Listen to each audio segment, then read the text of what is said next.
இருக்கும். அப்புறம் விநாயகமூர்த்தி, அவர் அடிப்படையில் ஒரு கவிஞர், அவருக்கு அப்புறம் கருப்பு தம்பி இருக்காங்கள, அப்புறம் மீதி இருக்கிற உதவி இயக்குநர்கள் எல்லாருமே ஒரு அண்ணன் தம்பியாக தான் இந்த படத்தில் போன படத்துலையும் சரி படணும். பிறகு வந்து நம்ம அந்த கிளறு ஓட்டம் நம்ம பார்த்தோம் இல்லையா, அந்த கிளறு ஓட்டம் அப்படிங்கிற சொல்லுக்கு உதவி செஞ்ச மொழிபெயர்ப்பாளர், தமிழ் இலக்கியத்தில் ஒரு சிறப்பான எழுத்தாளர் திரு கமலக்கண்ணன் அவருக்கும் இந்த நேரத்தில் நான் நன்றி சொல்லிக்கிறேன். அவங்கள நான் கேட்டு தான் அந்த உதவியில் எனக்கு செஞ்சாங்க. அதனால் பிறகு மெய்யியல் அறிஞர் திரு கரு ஆறுமுக தமிழன், அவரு நிறையா உதவி செஞ்சிருக்காரு.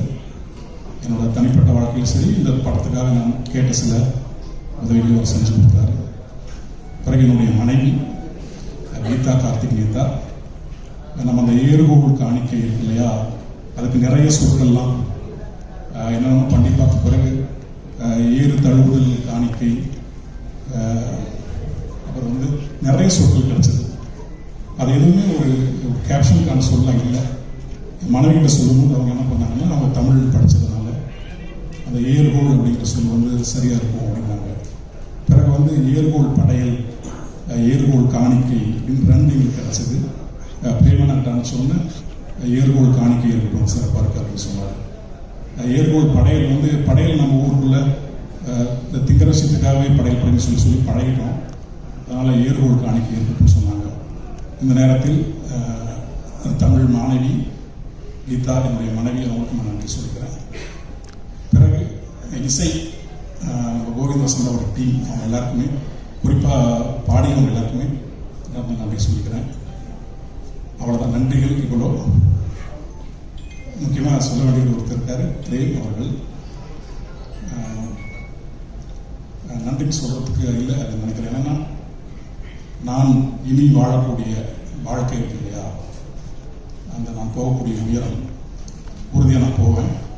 அந்த உயரம்தான் அவருக்கு நான் தரக்கூடிய என்னுடைய காலத்துக்கு நான் நன்றியாக இருக்கும். அதனால் அவர்கிட்ட நான் ஒரு பெரும் சொல்ல வேணாம்னு நினைக்கிறேன். ஒரு கண்ணு முன்னாடி என்னை பார்க்கணும், அவர் கழுத்துக்கிட்டே போய் சுருக்கிக்கணும். ஆமாம், அது எனக்கு விருப்பம், அது நடக்கும். தமிழ் கூட இருக்குது, அன்பு இருக்குது, எல்லாமே இருக்குது. அதனால் இப்போ இந்த படத்தில் நடித்தவங்க எல்லாத்துக்குமே ரொம்ப நன்றி. குறிப்பாக அரவிந்த் சாருக்கும் கார்த்திக் சாருக்கும், என் ஊரில் பார்த்த அத்தனை மனிதர்களுமே 2 பேராக இருந்தாங்க. நிறைய இடங்களில் கண்ணெல்லாம் கலங்கிடுச்சு. ஆமாம், இது ஒரு திரைப்படத்துக்குள்ளே இருக்கிற மாதிரி தெரியல எனக்கு.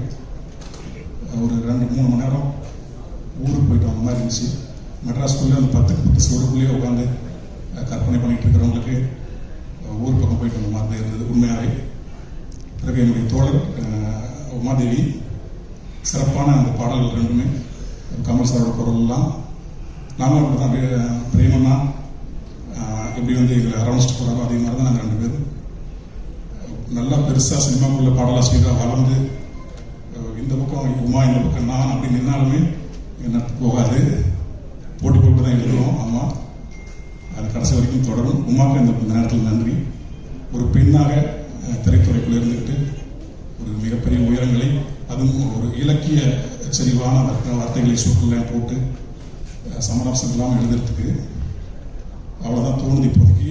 தயாரிப்பு ராஜசேகர் சார், சூரிய சாருக்கு, என்னுடைய மொழின்றத்தில் சக்தி சாருக்கு, அவ்வளோதான் சொல்ல தோணுது. ஏன்னா மனசு ரொம்ப இலகுவாக இருக்குது, வேறு ஒன்றும் இல்லை. கொஞ்சம் கோபமாக நான் நிறைய பேசுவேன். இந்த படம் கோபத்துக்கான படமே இல்லை. அதனால் ரொம்ப நன்றி எல்லாருக்கும். யார் பெரியார் தவறு இருந்ததுன்னா நீ மன்னிச்சுக்கோங்க.